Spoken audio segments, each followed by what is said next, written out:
Hello everyone, welcome back to my channel Easy Learning with Himal. So this is a video for class 12 students and this is a particularly video on your writing section, that is your term 1 writing section of English exam. So आपको पता है बच्चे अब pattern totally change हो गया है, term 1 में MCQs आने वाले हैं और इस वीडियो में मैं आपको आर्टिकल राइटिंग के MCQs करवाने वाला हूँ क्योंकि आर्टिकल राइटिंग बच्चे राइटिंग सेक्शन में आपके टर्म 1 में आने वाला है और इस बार सब्जेक्टिव नहीं आ रहा राइटिंग सेक्शन, हमारा जो है ऑब्जेक्टिव आने वाला है।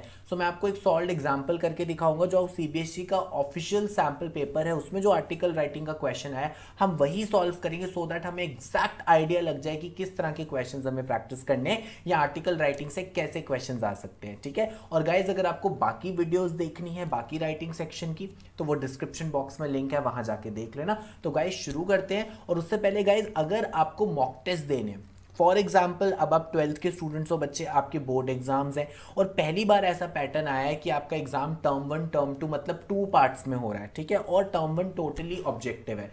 So there is no sample paper, there is no mock test, कोई आपको प्रैक्टिस पेपर नहीं मिल पा रहे जिससे आपको पता नहीं चल रहा कि एक्चुअली पैटर्न होने क्या वाला है आपके टर्म 1 का। तो उसके लिए एक बिल्कुल फ्री मॉक टेस्ट है, तो गाइज आप इजीली दे सकते हो क्लास 12। तो 18th 19th 20 21 सितंबर ये 4 दिन टोटली फ्री मॉक टेस्ट होगा, मैथ्स का, बायो का, फिजिक्स का, केमिस्ट्री का। तो डिस्क्रिप्शन बॉक्स में लिंक है, पहले लिंक को क्लिक करके इस मॉक टेस्ट में एनरोल कर दो।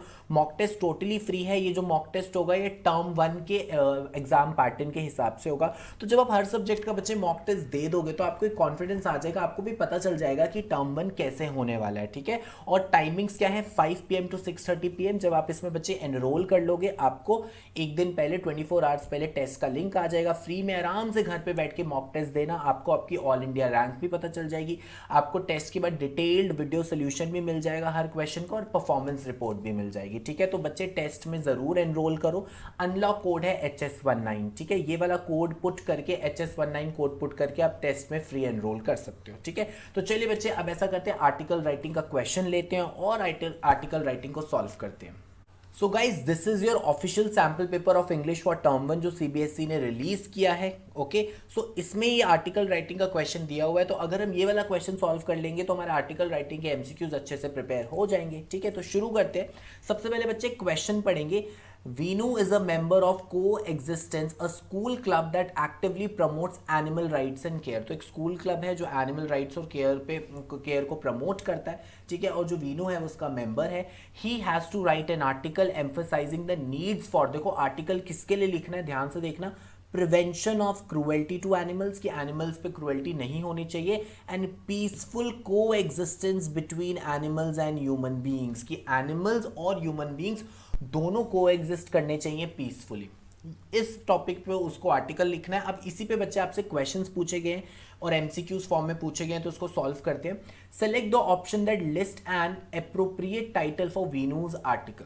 हमें टाइटल चूज करना है। अब देखो टाइटल कैसे चूज करेंगे, पहले सारे ऑप्शंस पढ़ लेते हैं। Man and animal a struggle to coexist, the rehabilitation and conservation of species, remodeling the future by peaceful coexistence, smart move survival of the fittest. तो अब ध्यान से देखें अगर हम बच्चे तो यहाँ पे इजीली हमें कीवर्ड मिल गया पीसफुल कोएग्जिस्टेंस। तो बेसिकली आर्टिकल किसके बारे में है, ह्यूमन बींग्स और एनिमल्स के बीच में एक पीसफुल कोएग्जिस्टेंस होना चाहिए। सो जो सी ऑप्शन है वो करेक्ट है, remodelling the future by peaceful coexistence. तो सी ऑप्शन बच्चे आपका टोटली करेक्ट है। अब आगे बढ़ते हैं, नेक्स्ट क्वेश्चन देखते हैं। Which option 1 to 4 should Venu choose to elaborate on reasons for cruelty to animals? ठीक है, तो ये जो एरोज बने हुए हैं ये बेसिकली क्या है, इसके रीजंस हैं कि आपको क्या लगता है एनिमल क्रुएल्टी के क्या रीजंस हो सकते हैं। तो इन एरो देख के हमें पता चल जाएगा, हमें इसके इफेक्ट्स देखने की भी जरूरत नहीं पड़ेगी। देखो बहुत इजी क्वेश्चन है। ओवरवर्क और मटीरियलिज्म, एनिमल पे क्रूअल्टी इसकी वजह से नहीं हो रही है कि ओवरवर्क हो रहा है या हमें मनी का कोई एडवांटेज लेना है या मटीरियलिज्म है, ये कोई डायरेक्ट आपका जो है रीजन नहीं है। सेकंड, वाइल्ड एनिमल्स और पेट एनिमल्स, बिल्कुल भी लॉजिक नहीं बन रहा कि वाइल्ड एनिमल्स और पेट एनिमल्स की वजह से क्रूअल्टी हो रही है एनिमल्स पे। Third, increasing abuse and lack of compassion, कि ये तो बच्चे इफेक्ट आ गया कि एनिमल्स पे क्रूअल्टी हो रही है इसलिए उन पे अब्यूज बढ़ता जा रहा है। उन पे अब्यूज बढ़ रहा है इसीलिए एनिमल पे क्रूअल्टी नहीं हो रही है, तो ये रीजन नहीं है। अगर हम डी ऑप्शन देखें, अगर आपको अभी भी कंफ्यूजन हो रही है, डी ऑप्शन देखने के बाद आपकी पूरी कंफ्यूजन क्लियर हो जाएगी।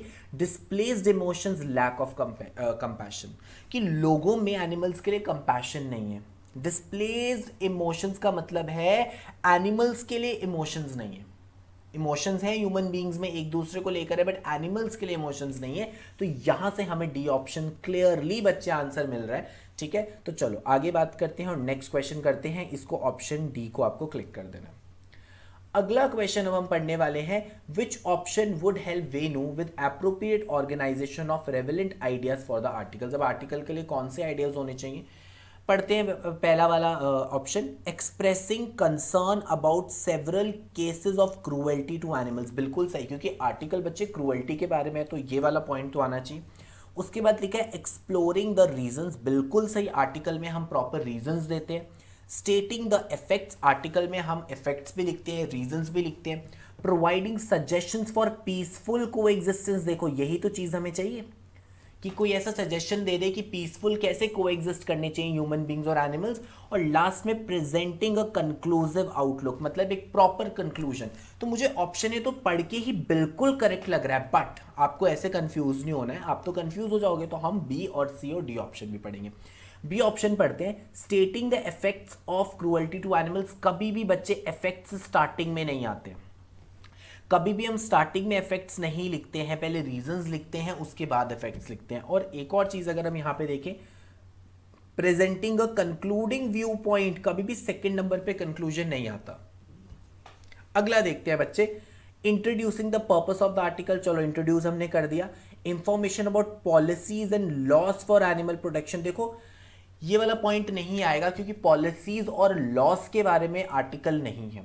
क्वेश्चन में कहीं नहीं लिखा कि आपको पॉलिसीज और लॉस के बारे में बोला जा रहा है, बट स्टिल चलो एक बार को मान लेते हैं। Exploring the reasons for the laws, अब देखो यहाँ पे हर चीज ना लॉज से रिलेटेड है, जबकि हमें बात करनी है क्रूअल्टी से रिलेटेड। तो सी ऑप्शन भी थोड़ा बहुत ठीक लग रहा है, बट अगर हम ए और सी में कंपेयर करें तो ए ऑप्शन आपका मोर सूटेबल है। उसके बाद providing a suggestion for peaceful coexistence, ये ठीक है। Presenting a pledge for awareness, ये भी ठीक है, बट यहाँ पे अगर हम देखें बच्चे, इफेक्ट्स की बात ही नहीं की गई है।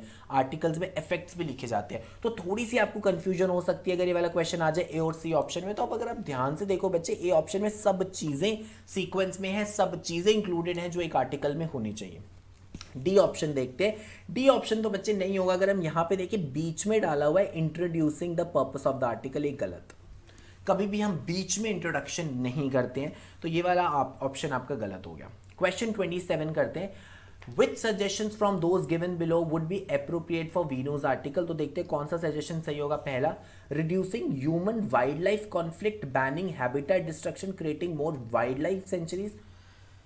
आर्टिकल ऑल मतलब हर एनिमल के लिए इंक्लूडेड है, पर्टिकुलरली वाइल्ड लाइफ सेंचुरीज की बात नहीं की गई आर्टिकल में। Second, protecting the environment, penalising poachers. ठीक है, इन्वायरमेंट प्रोटेक्शन की बात नहीं की गई बच्चे, प्रोटेक्शन की बात की गई है आपकी किसके, एनिमल्स की। क्रूअल्टी के खिलाफ हमें लड़ना है, बट ये इन्वायरमेंट की बात नहीं की गई है। पेनलाइजिंग पोचर्स, कि हंटर्स और पोचर्स के पीछे हम नहीं पड़े, हम ओवरऑल पूरे वर्ल्ड में जो एनिमल क्रूएल्टी हो रही है, पूरे एक पर्टिकुलर एरिया में जो एनिमल क्रूएल्टी हो रही है, हमें उसकी बात करनी है। Next, strengthening the execution of animal rights law, increasing awareness and reducing human wild life conflict. तो ये इसका आंसर है, क्योंकि इसमें सब चीजें इंक्लूड की गई हैं कि हमें क्या करना है, एनिमल राइट्स के लॉ को एग्जीक्यूट करना है, हमें अवेयरनेस बढ़ानी है, और ह्यूमन वाइल्ड लाइफ के बीच में जो कॉन्फ्लिक्ट है उसको रिड्यूस करना है।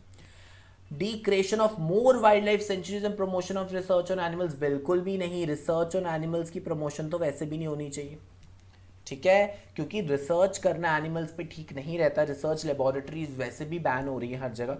और दूसरी चीज, हम सिर्फ वाइल्ड लाइफ सेंचुरीज के बारे में बात नहीं कर रहे। तो सी ऑप्शन देखो, आपको बच्चे मोस्ट सुटेबल ऑप्शन देखना है। सी ऑप्शन में हमें सारी चीजें एक ही ऑप्शन में मिल रही है। Next, read a sentence from Venu's article, draft and help in complete it by selecting the most appropriate option. As animals find their natural habitat shrinking daily, क्योंकि humans क्या कर रहे हैं, घर बना रहे हैं, बिल्डिंग्स बना रहे हैं, जिसकी वजह से एनिमल का जो हैबिटेट है वो छोटा होता जा रहा है, उनके पास रहने की जगह ही नहीं है, क्योंकि एनिमल्स की जगह पे तो ह्यूमंस आ रहे हैं। Their interaction with humans keep rising. अब जहाँ पे एनिमल्स रह रहे हैं वहाँ पे ह्यूमंस ने अपनी कंस्ट्रक्शन प्रॉपर्टीज बना दी, तो ह्यूमंस और एनिमल्स के बीच में जो कॉन्टैक्ट है, जो इंटरेक्शन है, वो बढ़ता जा रहा है often to the dash of the humans. इसकी वजह से ह्यूमंस के माइंड में क्या आ रहा है? जॉय आ रहा है, थ्रिल आ रहा है, इरिटेशन आ रही है, फियर आ रहा है। तो हम देखें फियर, ठीक है, मोस्टली ह्यूमंस के एनिमल से डरते हैं, तो फियर आ गया ह्यूमंस के माइंड में। And with dash for the animals disasters results. देखो अगर फियर इसका आंसर है तो ऑब्वियसली दूसरा आंसर डिजास्टर रिजल्ट ही आएगा, ठीक है। बाई चांस अगर किसी को ऐसा लगता है कि नहीं सर मुझे तो लगता है इरिटेशन आंसर होना चाहिए, कि ह्यूमंस बीइंग एनिमल से इरिटेट हो रहे हैं, मान लेते हैं इरिटेशन आंसर है, बट क्या फिर मिनिमल इफेक्ट्स आ सकता है? With minimal effects for the animals. Animals के लिए मिनिमल क्या? एनिमल्स के तो मैक्सिमम इफेक्ट्स हो रहे हैं, एनिमल्स की क्रुएल्टी तो बढ़ती जा रही है, तो इसीलिए दोनों